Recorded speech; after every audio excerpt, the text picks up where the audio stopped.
আসসালামু আলাইকুম প্রিয় দর্শক। আসলে চোখ যতদূর যায় শুধু সবুজ আর সবুজ।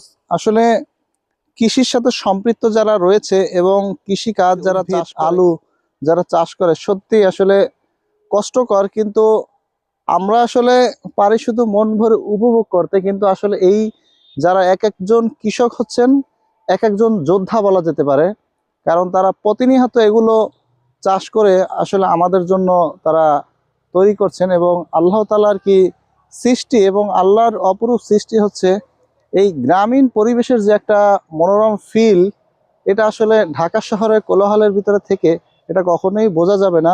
যখন আপনি এরকম গ্রামীণ পরিবেশে কৃষির ভিতরে আসবেন এবং কৃষকদের সাথে কথা বলবেন, দেখবেন আপনার মনটা এমনিতেই হালকা হয়ে গেছে এবং সত্যি আপনাদের কাছে ভালো লাগবে। আপনারা আসবেন, ভিজিট করবেন। বিষয়টি ভালো লাগলে, ভিডিওটি ভালো লাগলে অবশ্যই শেয়ার করবেন। আসসালামু আলাইকুম।